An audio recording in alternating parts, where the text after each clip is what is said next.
17 years ago, on a cold, gray October morning in 2008, a discovery in a quiet corner of eastern North Carolina would haunt an entire community for decades.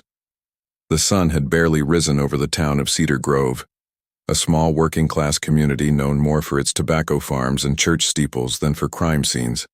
Yet by the time that day was over, headlines would stretch far beyond state lines, because what police found inside an abandoned roadside storage shed just outside town limits was something few could ever forget. Wrapped tightly inside a torn bedsheet, tucked into a black trash bag and hidden behind a stack of rusted paint cans, lay the remains of a newborn baby girl.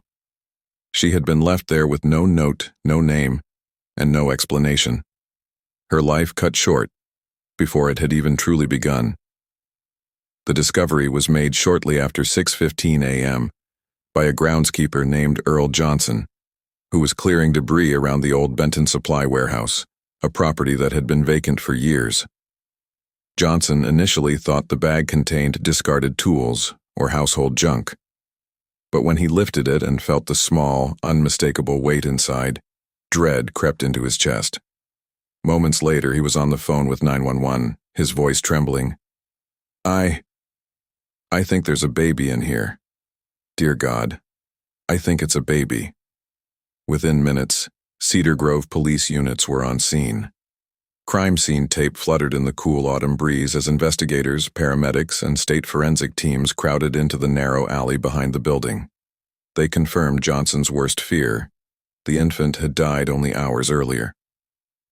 The medical examiner later determined she was born alive, likely in the late hours of the previous night, before being placed in the bag and abandoned. News spread quickly across town. By mid-morning, reporters were already gathering near the property, broadcasting live updates to a stunned audience. We believe the child was born full term, Police Chief Daniel Mercer told the press. We're treating this as a homicide until evidence proves otherwise. Theories swirled as investigators began piecing together the first 24 hours. They canvassed nearby homes and businesses, combing through surveillance footage and interviewing anyone who might have seen a pregnant woman in distress. They checked hospital records for recent births and contacted area clinics for any signs of concealed pregnancies. But no one matched. No one came forward. And perhaps most haunting of all, no one reported a missing baby. The image of the storage shed became a permanent fixture on local news. A makeshift memorial appeared within days. Stuffed animals, flowers, and handwritten notes taped to the chain-link fence. Residents nicknamed her Baby Hope. Churches held vigils. Elementary school children wrote letters. And still the questions mounted. Who was her mother? How could someone carry a child for 9 months and then leave her to die? And why had no one, not a friend, a neighbor, or a doctor, noticed anything suspicious? The investigation stretched on for months, then years. Detectives followed every lead they could find, from anonymous tips to rumors of teenage pregnancies, from missing persons reports to forensic sketches. Each clue ended the same way: nowhere. The baby's fingerprints were too underdeveloped to analyze. No DNA matched anything in state or federal databases, and with no medical records or eyewitnesses, investigators were left chasing shadows. What made the case even more chilling was the possibility that someone in Cedar Grove knew exactly what had happened and had chosen to stay silent. Someone carried that baby. Someone delivered her. Someone knows, Chief Mercer said in a press conference a year after the discovery. We're not giving up until we find them. The years rolled on, but the case remained as cold as the October morning it began. Detectives retired. Evidence boxes gathered dust. And Baby Hope became a haunting chapter in Cedar Grove's history, a mystery that refused to fade. Yet even as the years passed, one small detail kept investigators from closing the file. Inside the black trash bag, carefully folded beneath the baby's body, they had found a faded piece of cloth, a torn scrap from what appeared to be a blue hospital blanket. On it, barely visible beneath years of grime, were 2 embroidered letters: SR. For nearly 2 decades, that single clue, 2 stitched initials, was the only thread tying Baby Hope to anyone in the world. Detectives believed it belonged to someone who had handled her, possibly even her mother, but without a suspect or DNA match, they could go no further. Still, hope never died completely. Advances in forensic science, especially genetic genealogy, were beginning to solve cold cases once thought unsolvable. And quietly, in a corner of the Cedar Grove Police Department, a small team of detectives refused to let Baby Hope be forgotten. They retested evidence every few years, submitted new samples to expanding databases, and worked with genealogists who believed that one day, a breakthrough would come. It would take 17 years, nearly an entire generation, before that breakthrough finally arrived. And when it did, it would expose a story darker, more complicated, and more heartbreaking than anyone in Cedar Grove had ever imagined. But back in October 2008, no one knew any of that yet. All they knew was that a baby girl had been left alone to die, and that somewhere out there, someone was responsible. Before we go deeper into this chilling case, pause for a moment and imagine. What kind of person could carry a child for 9 months, only to abandon her hours after birth? Share your thoughts in the comments. And don't forget to subscribe, because the next chapter of this investigation reveals a twist no one in Cedar Grove ever saw coming. The discovery of Baby Hope, as the people of Cedar Grove had come to call her, shook the small North Carolina town to its core. Yet in the days that followed, investigators faced an unsettling reality. Despite the horror of the crime, they had almost nothing to go on. Detectives from the Cedar Grove Police Department immediately launched a multi-agency investigation, working alongside state forensic teams and the North Carolina Bureau of Investigation. Their first step was to secure and comb through the area where the infant had been found, the abandoned Benton Supply Warehouse. Every inch of the site was photographed, documented, and swept for evidence. They collected soil samples, photographed shoe prints near the back entrance, and sent the black trash bag, bedsheet, and the scrap of blue hospital fabric to the state crime lab. But even in those first crucial hours, the reality was bleak. There were no fingerprints, no tire tracks, no surveillance cameras nearby. The autopsy, completed just 2 days later, offered a chilling but limited picture. The baby had been born alive, likely within 12 hours of her discovery, but she had not been fed, and her lungs showed signs of exposure. The cause of death was ruled hypothermia and neglect. That detail changed the course of the investigation. This was not a stillbirth, not a miscarriage. Someone had deliberately abandoned a living newborn and left her to die. Detectives began what would become a long and exhausting process, identifying every woman in the area who might have been pregnant in the months leading up to October 2008. Hospitals and clinics were contacted. OB/GYN offices were subpoenaed for records. They even checked local pharmacies for unusual purchases of prenatal vitamins. But as they combed through hundreds of names, one fact became painfully clear. Whoever the mother was, she had hidden her pregnancy well. Some tips came in. A rumor about a teenage girl who'd suddenly stopped showing up at church. A report of a woman who had been seen buying oversized clothing at a thrift store. But each lead unraveled under scrutiny. The women were either still pregnant, had recently given birth under medical supervision, or had medical records that cleared them completely.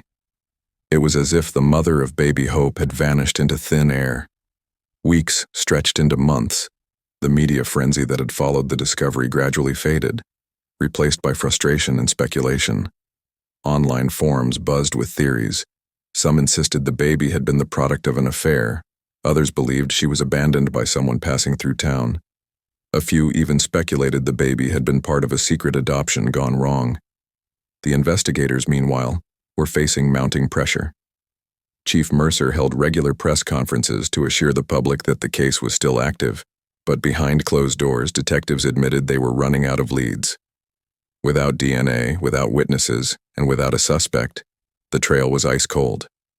By the 1-year mark, the case file had ballooned more than 2,000 pages. Interviews, tips, dead ends, and lab reports. But still, no name, no mother, no justice. Yet through it all, one piece of evidence continued to gnaw at investigators. The small scrap of blue fabric with the embroidered letters SR. It was the only thing found with the baby that didn't belong to the environment. A detail too deliberate, too personal to be meaningless. Some believed it had been part of a hospital-issued blanket. Others speculated it was a piece of a garment, maybe even a family heirloom. They sent it to textile experts, who concluded that the material likely came from a custom-made baby blanket produced by a boutique company in Georgia between 2004 and 2009. That narrowed their search, but not enough to identify the mother. By 2010, the case had grown so cold that it was formally transferred to the department's cold case unit, a small team of seasoned detectives tasked with periodically revisiting old investigations. Most in Cedar Grove assumed that was the end of it, another heartbreaking mystery that would never be solved. But not everyone gave up. One detective, Laura Hensley, had been on the original investigative team in 2008. She had spent countless nights replaying every detail in her mind. The trash bag, the initials, the timeline. Even as the rest of the department shifted focus to newer cases, Hensley refused to let Baby Hope become another forgotten file. "Someone carried that child," she often said. "Someone looked into her eyes before they left her. And someone, somewhere, is still carrying that secret." In 2015, Hensley persuaded the department to send the tiny swabs of biological material recovered from the bedsheet for a new type of testing, one that didn't exist back in 2008, familial DNA searching. It was a long shot, but it offered something investigators had never had before: the possibility of identifying relatives even if the mother herself wasn't in any database. The samples were sent off, and the waiting began. It would take years before science caught up with the case. But that decision, a final attempt born of determination and hope, would prove to be the turning point in a mystery that had haunted Cedar Grove for nearly 2 decades. And when the results finally came back, they would blow the investigation wide open. For nearly 17 years, Baby Hope's case sat on a shelf inside the Cedar Grove Police Department, a haunting reminder of how some crimes can remain frozen in time. But in early 2024, something changed. A quiet revolution in forensic science finally collided with the patience and persistence of one cold case detective. The evidence that had once seemed useless, that tiny swab of biological material from the bedsheet, preserved meticulously since 2008, was sent to a cutting-edge private lab specializing in genetic genealogy, a relatively new investigative tool that had already solved dozens of once impossible cold cases across the country. Unlike traditional DNA profiling, which required a direct match in criminal databases, genetic genealogy worked by comparing DNA samples against vast databases of consumer ancestry profiles, building family trees, and tracing suspects through distant relatives. The results took months to process. When they finally came back, the report was startling. The sample didn't match anyone in the national database, but it did connect to a distant cousin, someone who had submitted their DNA to an online ancestry service in 2022. Using public records, obituaries, and social media, genealogists built a sprawling family tree that stretched back generations. Slowly, they began to narrow the field, tracing branches of the family across several southern states. At the center of that web was a woman named Sarah Whitcomb, who at the time of the baby's discovery in 2008 had been a 20-year-old college student living less than 15 miles from where the body was found. Sarah had no criminal record, no known children, and had since moved to South Carolina, where she worked as a dental hygienist. On paper, she was ordinary, unremarkable even. But to investigators, the timeline was too precise to ignore. Detectives quietly began reviewing her history. They discovered that in 2008, Sarah had dropped out of community college for a semester, citing personal medical reasons. They learned she had been living with a boyfriend who abruptly left town around the same time. And perhaps most telling of all, several former classmates recalled rumors that she had been pregnant. Rumors Sarah had always dismissed. On a chilly February morning in 2025, a small team of investigators traveled to Greenville, South Carolina, and discreetly followed Sarah as she left work. They watched her toss a fast food cup into a public trash can, and with that, they had what they needed. The cup was collected, sent to the lab, and tested. The result was undeniable. The DNA from the cup matched the sample recovered from the bedsheet 17 years earlier. Armed with a warrant, detectives approached Sarah at her home 2 weeks later. When they told her why they were there, she didn't deny it. Instead, she collapsed into a chair, her hands shaking. "I always knew this day would come," she whispered. At first, Sarah refused to speak, invoking her right to counsel.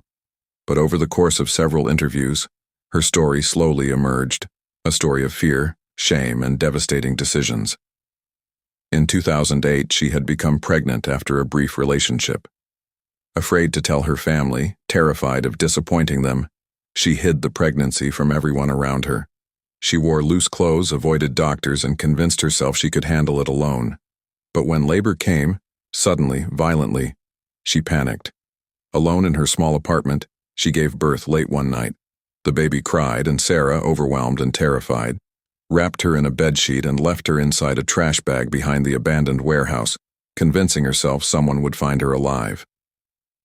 She was still breathing, she told detectives through tears. "I thought someone would help her, I just couldn't do it." Investigators pressed her on the embroidered initials, SR, found with the baby. Sarah explained that the fabric came from an old blanket her grandmother had given her as a child. She said she placed it beneath the baby so she wouldn't feel alone. It was a story as tragic as it was horrifying, one that prosecutors would later describe as a collision of desperation and neglect. Yet for the people of Cedar Grove, the revelation was bittersweet. After 17 years of speculation, they finally knew the truth. But the knowledge brought no comfort, only a deeper sadness for the life that had been lost before it ever began. Sarah Whitcomb was arrested and charged with second-degree murder, manslaughter, and unlawful disposal of human remains. Her trial was set for the fall of 2025, a moment many in Cedar Grove had thought would never come. And as word of the arrest spread, the people who had once lit candles for baby hope gathered again. This time, not to mourn an unknown tragedy, but to witness the long-awaited dawn of justice. The arrest of Sarah Whitcomb in early 2025 sent shockwaves through Cedar Grove and far beyond. For nearly 2 decades, baby hope had been a nameless tragedy, a haunting reminder of a mystery no one could solve. Now, the woman behind that tragedy, the woman who had carried her, birthed her, and left her behind, would finally face justice. But as the trial began, the story of what really happened that night in October 2008 proved far more complicated than anyone expected. The courthouse in nearby Greenville was packed on the morning of September 2, 2025, the first day of State of North Carolina versus Sarah Whitcomb. Reporters lined the steps before dawn, their cameras aimed at the entrance. Locals, many of whom had followed the case since the very beginning, filled every available seat in the gallery. The woman who had once lived quietly among them, now a mother herself and a respected dental hygienist, was led into the courtroom in shackles, her expression a mix of exhaustion and shame. The prosecution wasted no time laying out its case. Assistant District Attorney Melissa Grant, a seasoned prosecutor known for her precision and composure, began with a powerful statement that set the tone for the entire trial. 17 years ago, a newborn girl was abandoned like trash in a cold, dark alley. She had no name, no chance, and no mercy. The defendant, her own mother, chose to let her die. Today, we ask you to hold her accountable. Grant meticulously walked the jury through the evidence. She described the scene where the baby had been found, the cause of death, hypothermia, and neglect, and the DNA evidence that irrefutably linked Whitcomb to the crime. She presented the piece of blue fabric with the embroidered letters SR and photographs of the trash bag and sheet. The prosecution's narrative was clear. This was not a tragic accident. It was a deliberate, calculated decision to abandon a living child, But the defense painted a very different picture. Attorney Michael Landers, representing Whitcomb, argued that the case was not about malice. It was about desperation, fear, and a young woman who had been overwhelmed by circumstances she could not control. Sarah Whitcomb was 20 years old, he told the jury. She was scared, isolated, and without support. She made a terrible mistake. But she did not intend to kill her child. The state wants you to see a monster. What we ask you to see is a terrified young woman who panicked. Over the course of several days, the defense called a series of witnesses, former classmates, roommates, and co-workers, all of whom testified to Sarah's reclusive nature during the months before the incident. They spoke about how she withdrew from social events, wore oversized clothes, and avoided eye contact. They described her strained relationship with her parents, who were deeply conservative and would have disowned her if they had discovered her pregnancy. One particularly emotional moment came when Sarah herself took the stand. Through tears, she recounted the night of October 21, 2008. How the labor came suddenly while she was alone in her apartment. How she panicked when the baby began crying, and how she convinced herself that someone would find her if she left the child somewhere visible. "I didn't want her to die," she sobbed. "I thought someone would help her. I didn't know what to do. I was so scared." The prosecution, however, was relentless in its cross-examination. They highlighted inconsistencies in her testimony, pointing out that she had deliberately concealed her pregnancy and never once sought medical help. They argued that the choice to leave the newborn in a hidden, abandoned location, rather than at a hospital, police station, or even a doorstep, demonstrated intent. "You didn't call for help," Ada Grant said, her voice cold and steady. "You didn't hand her to a stranger. You didn't even place her where someone might hear her cry. You wrapped her in a sheet, put her in a trash bag, and left her to die. That was not panic. That was abandonment." The trial lasted 3 weeks, and by the time closing arguments were delivered, the courtroom was tense with anticipation. The jury deliberated for just under 9 hours before returning with a verdict that would define the case for years to come. Sarah Whitcomb was found guilty of second-degree murder, manslaughter, and abandonment of a child resulting in death. The courtroom was silent as the judge read the sentence: 35 years in state prison, with the possibility of parole after 28. Sarah showed little visible reaction, just a slow nod, as if she had known all along that this day would come. For the community of Cedar Grove, the verdict was bittersweet. Many residents expressed relief that justice had finally been served, but others struggled with the complexity of the case. Could a frightened 20-year-old truly be held to the same standard as a cold-blooded killer? Was justice truly achieved? Or had the system punished someone who was as much a victim of circumstance as she was a perpetrator? The debate spilled into newspapers, talk shows, and social media. Some hailed the conviction as a victory for baby Hope, the nameless infant who had never had a voice. Others argued that the case highlighted a failure of social safety nets and education about safe haven laws, which could have provided an alternative to abandonment. In the months that followed, the Cedar Grove Police Department received an unexpected surge of calls from women seeking help with unplanned pregnancies. A sign, some said, that baby Hope's story might prevent another tragedy like hers. Local organizations launched new outreach programs, and hospitals placed safe haven information in every prenatal clinic and emergency room. 17 years after that cold October morning, the story that had haunted a town finally had an ending. Not a happy one, but a necessary one. Baby Hope would never grow up, never laugh or cry, or run barefoot through the streets of Cedar Grove. But she was no longer just a mystery. She had a story, a voice, and a name in the eyes of justice. And for the detectives, prosecutors, and townspeople who had refused to forget her, that was enough. The trial of Sarah Whitcomb may have ended with a conviction, but the emotional ripple it left behind in Cedar Grove was far from over. For nearly 2 decades, the town had lived under the weight of a mystery that felt more like a ghost story than a criminal investigation. A nameless infant found in a trash bag, her short life extinguished before it had even begun. Now that they finally knew who had left her there, the answers brought little comfort. If anything, they deepened the town's collective grief. In the weeks following the sentencing, memorials began to appear near the abandoned warehouse where baby Hope had been discovered back in 2008. Flowers, stuffed animals, handwritten notes, and tiny baby shoes lined the fence, a bittersweet tribute to the life that had been stolen. People who had never met her, who had not even been alive when the story first broke, came to leave messages. Some wrote prayers. Others penned apologies. One message, scrawled in a child's handwriting on pink construction paper, read, "You mattered. Even if nobody told you, you did." The name Baby Hope, originally coined by a local journalist in the early days of the investigation, became more than just a case file nickname.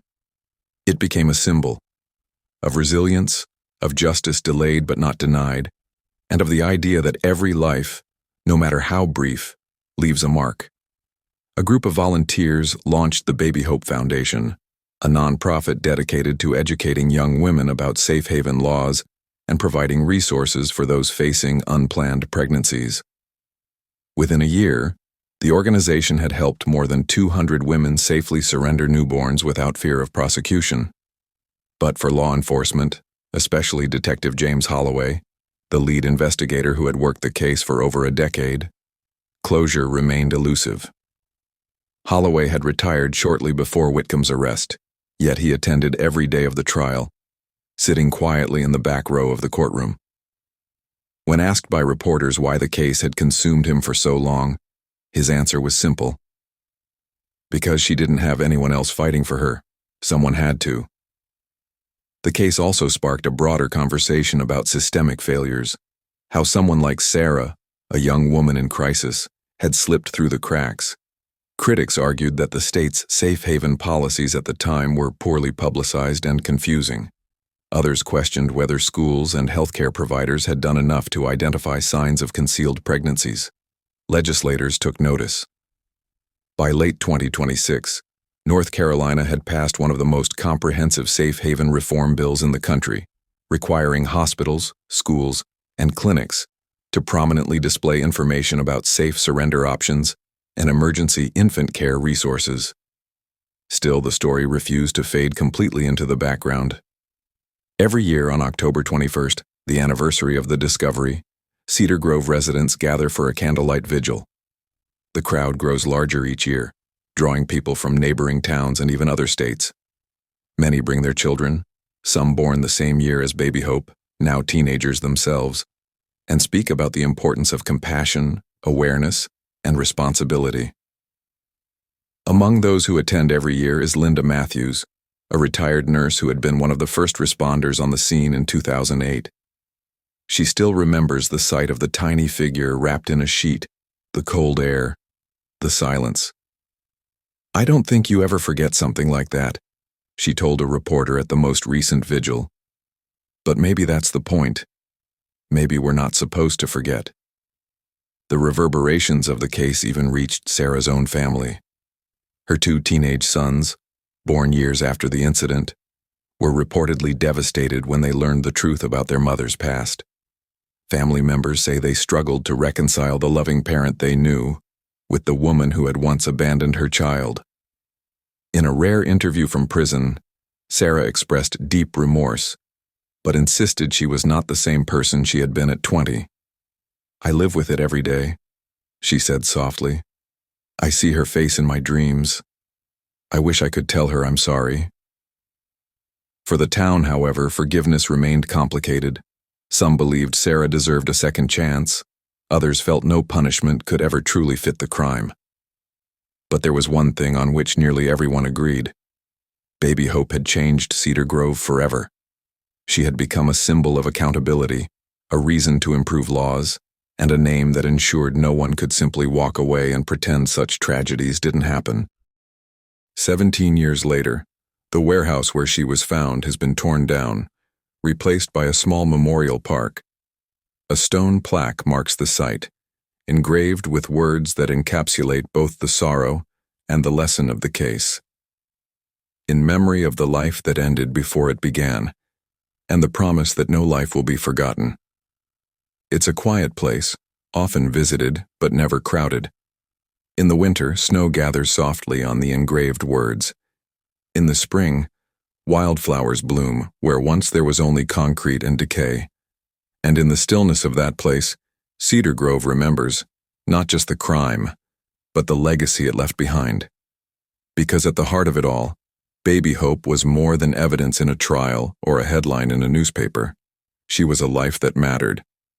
And though her story began with silence, it ends with a chorus of voices determined never to let it happen again.